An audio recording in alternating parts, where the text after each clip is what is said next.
Las decisiones del republicano recuerdan a muchos la llamada Doctrina Monroe, la política intervencionista de Washington de los siglos XIX y XX. ¿Está Trump reviviendo la Doctrina Monroe? ¿Tiene una estrategia contra América Latina? ¿Y podría de verdad intervenir en Venezuela? Lo vemos aquí en DW Analiza. A finales de octubre de 2025, este buque de guerra, el USS Gravely, atracaba en Trinidad y Tobago, a pocos kilómetros de territorio venezolano. Oficialmente para realizar maniobras conjuntas con las fuerzas de la isla caribeña. Pero la llegada del Gravely es parte de un creciente despliegue militar estadounidense en el Caribe, que incluye el desplazamiento del mayor barco de guerra del mundo. Esto ha disparado el temor a un ataque contra Venezuela, uno de los países del continente más señalados por Donald Trump en 2025. Y se están inventando una guerra que nosotros vamos a evitar. Lo cierto es que desde que regresó al poder, el actual presidente de Estados Unidos ha dirigido hacia América Latina muchas de las hostilidades por las que es conocido en su política exterior.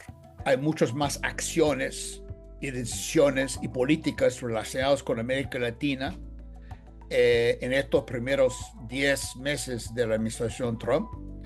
En ese sentido, sí, y claro, están tomando acciones de intervenir en la región. Veamos algunos ejemplos. Tras cambiar unilateralmente el nombre del Golfo de México en enero de 2025, Trump amenazó con retomar el control del Canal de Panamá, aludiendo a la supuesta influencia de China sobre esa vía marítima. Colombia ha sido blanco frecuente de amenazas de Trump. Primero con aranceles si el gobierno de Bogotá no aceptaba recibir a ciudadanos deportados, y luego de retirar fondos en la lucha contra las drogas. En julio, la Casa Blanca anunció aranceles contra Brasil e impuso sanciones a jueces de ese país, aludiendo a una supuesta cacería de brujas contra el expresidente Jair Bolsonaro, aliado de Trump. Y como mencionábamos, Trump ha ordenado un fuerte despliegue militar en el Mar Caribe para presionar al régimen de Maduro en Venezuela. A esto último se suman entre septiembre y octubre al menos 15 ataques contra supuestas narcolanchas en el Caribe y el Pacífico, alegando que estas embarcaciones transportaban drogas hacia Estados Unidos. Ataques, por cierto, realizados sin ninguna base legal y que han matado a más de 60 personas. ¿Representa todo esto el regreso de la Doctrina Monroe? Recordemos primero qué fue la Doctrina Monroe, conocida así porque la impulsó el quinto presidente de Estados Unidos, James Monroe, en el siglo XIX. En una época, eso sí, en la que Estados Unidos aún no era la potencia mundial dominante, sino una joven república que temía aún las ambiciones imperialistas o de reconquista de potencias como Francia o España. La Doctrina Monroe forma parte del discurso que dio el presidente James Monroe en 1823 al Congreso, en donde dice que la injerencia de las potencias europeas en el Nuevo Mundo será considerada como incompatible con la felicidad de los Estados Unidos, América para los americanos. La frase América para los americanos resume la Doctrina Monroe. Esa política que buscaba mantener a raya a las potencias europeas en el continente, sin embargo, evolucionó en las décadas posteriores. Otro presidente, Theodore Roosevelt, amplió la Doctrina Monroe con el llamado Corolario Roosevelt, que añadía un detalle crucial: el derecho que se otorgaba a sí mismo Estados Unidos para intervenir en asuntos de un hemisferio occidental aún convulso tras las luchas de independencia en el sur del continente. Surge esta idea de que Estados Unidos no solo es la potencia continental, sino que es la tutora de estas repúblicas menos desarrolladas, en muchos sentidos incapaces. Entonces dice, bueno, el corolario Roosevelt es esta idea de no solo Estados Unidos responderá a la injerencia europea, sino que intervendrá en estas repúblicas. Una tutela que se convierte pronto en injerencia. En el siglo XX se multiplican los casos de intervenciones estadounidenses, con el apoyo manifiesto u oculto a golpes contra gobiernos elegidos democráticamente, como contra Salvador Allende en Chile en 1973. O como en Panamá en 1989 y 1990, la última gran invasión estadounidense en América Latina, en ese momento para derrocar al dictador Manuel Noriega. Son todos casos distintos y con características muy propias, pero que tienen un fantasma en común. La aplicación de la doctrina Monroe es, digamos, un elemento central, además en la constitución de una identidad latinoamericana, ¿no? ¿Qué nos hace latinoamericanos a pesar de las enormes diferencias, a pesar de que las relaciones comerciales dentro de la región no son tan intensas, etcétera? Pues sí nos hace latinoamericanos la presencia un poco amenazante del famoso Coloso del Norte. Pero ¿está Trump volviendo ahora a una política injerencista en su patio trasero, como se solía conocer a América Latina despectivamente en el pasado? ¿Quiere Washington mantener a la región controlada en tiempos de tensiones globales en los que Rusia, por ejemplo, libra una guerra contra Ucrania para devolver a ese país a su propia esfera de influencia, o en momentos de expansión de la influencia de China? Es una conclusión que parece cercana, pero también hay argumentos para pensar que Trump no tiene, en realidad, una política exterior clara hacia América Latina. Veamos por qué es tan difícil definir la agenda personal del presidente de Estados Unidos. We're going to work very much with the president. We think he's going to win. He should win. And if he does win, we're going to be very helpful. Así apoyaba Trump al presidente de Argentina, cuyo partido ganó las elecciones legislativas del 26 de octubre de 2025. La Casa Blanca había dado además un fuerte respaldo económico a la Argentina de Javier Milei, con un acuerdo para intercambiar divisas por $20.000 millones.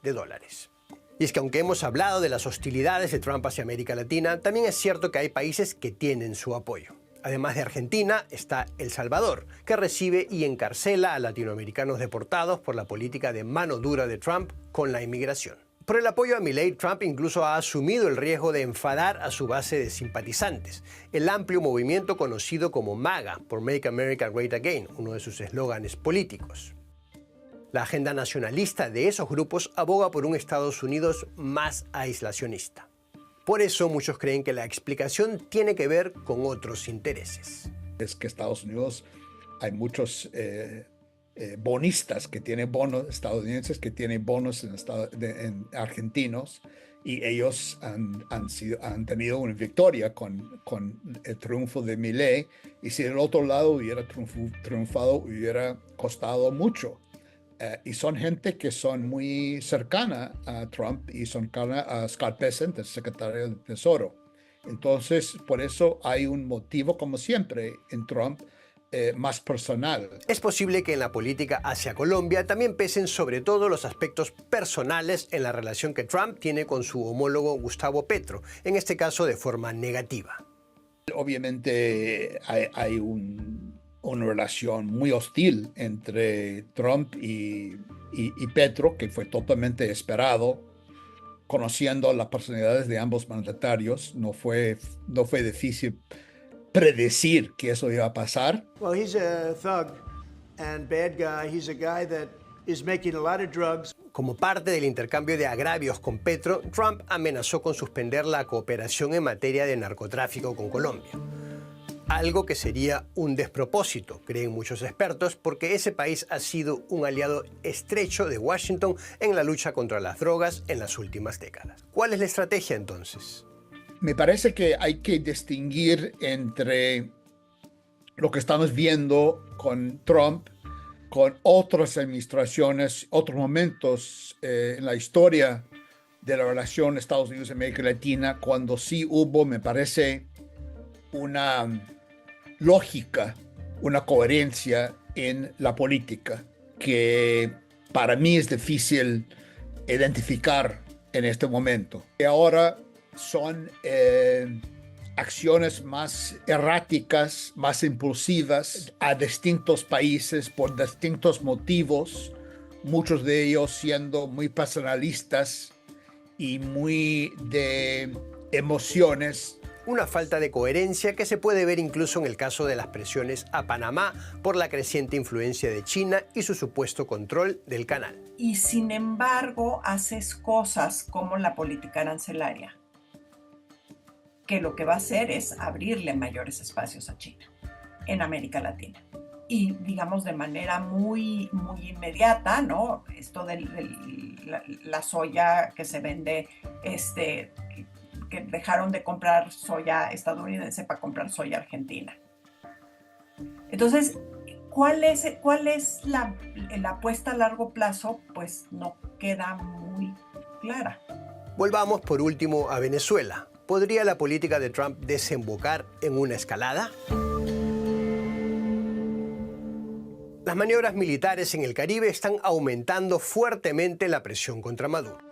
Algunas cifras muestran que el actual despliegue estadounidense es ya mayor que el realizado para intervenciones anteriores, como la de Panamá o la de la isla caribeña de Granada en 1983, aunque aún inferior que el despliegue para la Segunda Guerra del Golfo contra Irak en 1991.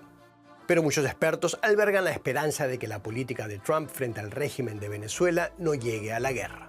Entonces yo soy escéptico que puede llegar a ese punto, pero sí no descarto una operación psicológica con todo ese despliegue militar sin precedente para sembrar pánico, miedo y así producir una quiebre en el régimen, sobre todo en los más altos niveles de Fuerzas Armadas y forzando la salida de Maduro. Pero incluso si se puede evitar una guerra, las amenazas de Trump y los bombardeos de supuestas narcolanchas en medio del océano, sin apoyo de legalidad alguna, muestran ya que la desconfianza vuelve a instalarse en el continente americano. Aún sin objetivos claros, la política errática y a veces contradictoria de Trump está reviviendo los temores de las peores experiencias de América Latina con Estados Unidos. Y junto a Miguel recorriendo lo que pasa en nuestra región, en Latinoamérica, en Venezuela, la tensión no solo que permanece, sino que crece con Estados Unidos. Hay más presencia en las aguas de los buques estadounidenses y hay también declaraciones directamente desde la Casa Blanca, desde Trump hacia Maduro. Y comienza a conversarse muchísimo, a hablarse, no solo en Venezuela, en todo el mundo, sobre la presencia que no da ni un paso atrás de la defensa estadounidense en las aguas. Tal es así que muchos empezaron en las últimas horas tal vez a inflamar esta hipótesis, a acrecentar esta idea, que por supuesto que trae inestabilidad, conflicto, hostilidad, sobre un potencial enfrentamiento bélico entre Estados Unidos y Maduro. Con mucho cuidado lo hablamos este tema porque verdaderamente es muy delicado,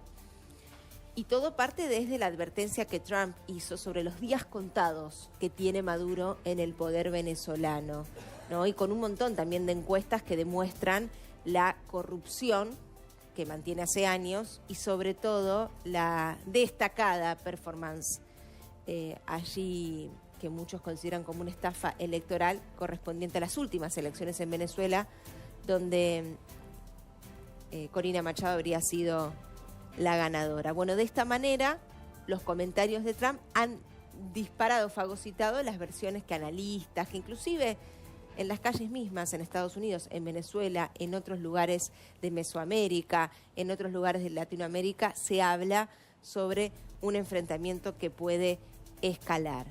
Hay más ataques que sigue perpetrando Estados Unidos contra estas narcolanchas, las lanchas que serían las responsables de traficar y transitar con la droga. Y lo cierto es que en estas declaraciones, a la cual no solo que comenzó e instaló Trump, sino que llegaron sus repreguntas. Y dijo en la última entrevista que dio hace algunas horas nada más, cuando le dijeron, pero ¿estás refiriéndote? Le preguntaron a Trump, ¿Estados Unidos iría a una guerra con Venezuela? Dijo, lo dudo, no lo creo, pero nos han tratado muy mal. Rechazó las insinuaciones, baja la espuma, como quien dice, desinflama esta situación, porque verdaderamente es delicado. Y dijo, ante las acusaciones en las cuales muchos disienten con Trump, con el actual oficialismo estadounidense, en lo cual dicen no es el objetivo decomisar al narcotráfico, el objetivo es derrocar a Maduro. Dijo que no es así, lo señaló, lo reforzó Trump y por supuesto que dejó claro que cada barco que se derriba es un paso más en algún punto que los acerca al objetivo, que es debilitar